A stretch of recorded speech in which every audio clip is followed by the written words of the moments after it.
Be changing out the Mk2 cluster in your Mk2 Dash for a Mk3 cluster. So if you have a VR6 engine, you have to have a VR6 cluster. If you have a 4-cylinder engine in your Mk2, you have to have the 4-cylinder cluster.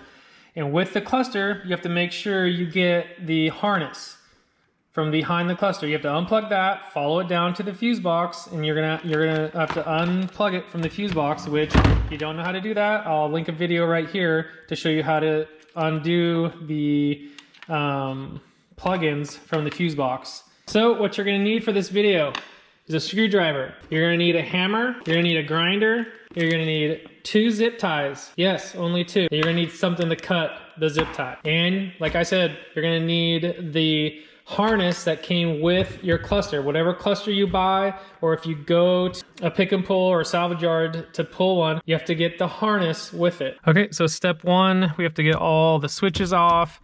We have to get this stuff off. We have 1, 2, 3, 4, 5, 6, 7, 8. We have 8 screws we have to get off to get to the Mk2 cluster. So here we go.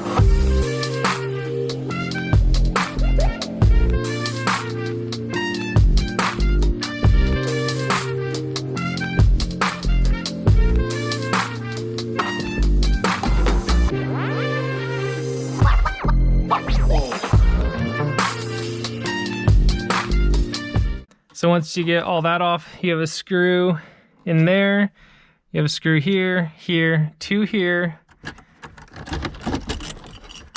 you have 1 up here, and then you have 2 right here.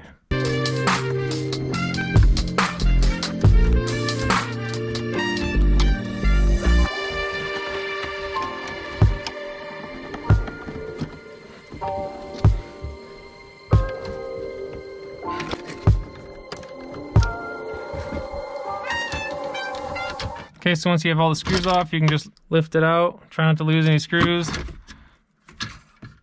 Okay, so now with your Mk2 cluster in here, I'm pretty sure you just move the side over a little bit and then tilt it forward. Out, there'll be 2 clips on the back. Just unclip those. So take the Mk2 one out. Okay, so you have your Mk2 cluster out. So the only thing stopping your Mk3 cluster from going in is the framing for the Mk2 cluster. So what you're gonna wanna do is you're gonna wanna get your hammer and you're gonna wanna pound these wider on both sides. And the number one thing you wanna look out for is the tops. You don't wanna rip these out of the top. So you can either get a big, pliers or something and hold the top so when you're hitting it, it doesn't flex. Or when you're hitting it, just be careful that it's not moving. I mean, you can see mine, it's moving a bit, but it's really, really solid still. So pound these wider and then just get your cluster and keep putting it in there, checking if you need to pound these wider. And once you can put the cluster, sit it in there, then you know you've got them wide enough. Pounded it. And you got to put some force into this to get it to pound. Either if you're holding it with your set of pliers on top and pounding it on both sides, you know, you keep going back and forth. Pound it a little bit wider, and then put your cluster in there to see if you can, you know, set it in there where the Mk2 one does. Okay, so when you can see that mine is fitting, you guys can see that it's fitting through the metal, like it's wide enough. So now the next thing, if you guys can see the top of the Mk3 cluster, this big hump, we have to make room for that so we can, when we push it up in there, it can sit almost flat. Okay, so now that you have both sides wide enough and your cluster can fit in between it, for it to go straight up and down, you're gonna need to grind some of the top of your dash. And as you can see where I've already grinded, like there's a lot of, I don't know what this is, that comes down, but this is what you guys would see. It's more like this bump right here is right here. So I grinded mine, and you can see you're not actually grinding the top piece. It's just bottom piece here. So you can grind off quite a bit and just take off this layer, you know, in between the bottom of the dash and the top of the dash. So once you grind, yeah, you got to have a grinder. You get the grinder, you know, up in here, and you grind, you know, all this stuff off. Just take little bit by little bit, and then you have to, you know, get your cluster. You're gonna have to do this a bunch of times. Get your cluster, put it in, you know, make sure it fits all the way in. I can't do this with one hand. Make sure it goes in, and you want to fit it in there. You pull these apart a little bit more and flip it up until you get, you know, where you kind of want it to be straight.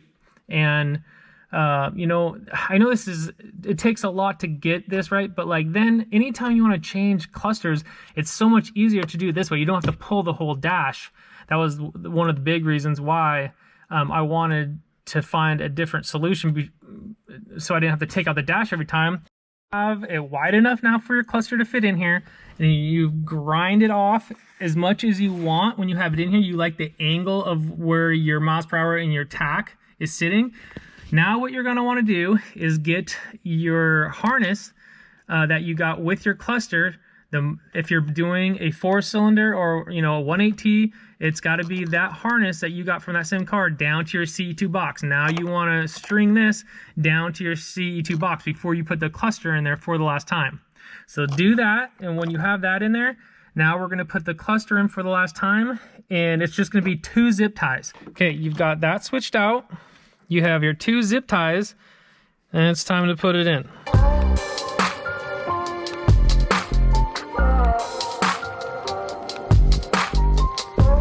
So you see what I have over here, but it's not the same over here. So you gotta, I widen mine, I pull it forward just a little bit so that guy sucks in. Bam. Oh. Bam. So now the 2 tabs on the side of the cluster, if you guys can see, they're held in by the Mark II braces here on each side, and that's exactly where you put your zip tie, right around the bottom of it on each side.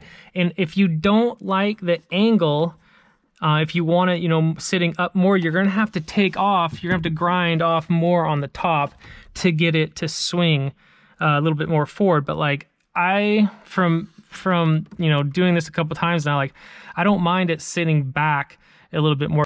You know, through all my driving, I've had it in here and it hasn't budged at all. So now we'll do the zip ties.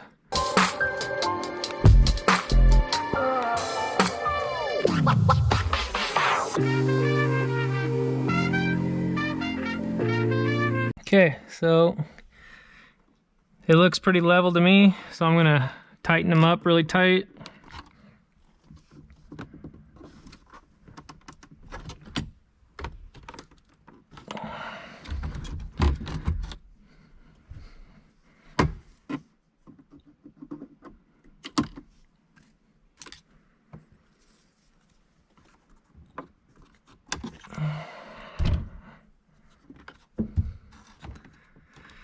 All right, so it's in there. It's not gonna move, so now just reassemble everything. And make sure you take out all the screws. It'll be easier to put back in. And this is the time where, you know, if you don't like the angle of the cluster, you know, this is the time to change that before you start screwing everything back in. So, you know, put it on there.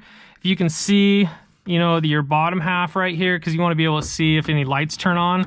And you know, that's, if I'm sitting back, I can't really see it that much. I just see like the top little bit there. But you know, gas gauge, temperature, the things that are really important, you can see. And I like the angle, looks exactly like how I had it. So, and now make sure this side, make sure all your plugs, you know, if you can't grab that plug from here, you're gonna have to take this back off. So just make sure you can get it pretty easily. You might be able to reach behind now, because now you're going to have a gap. You're going to have a gap in between here, but when you're driving, you don't even notice. No one else will notice either. So now I'm going to screw in everything, and then we'll get all the switches back in.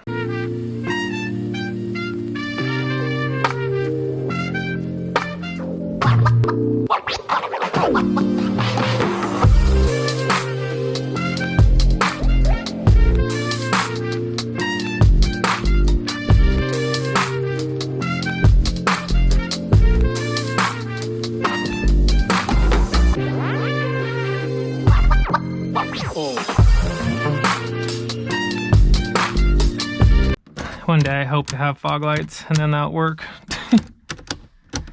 All right, that's all in.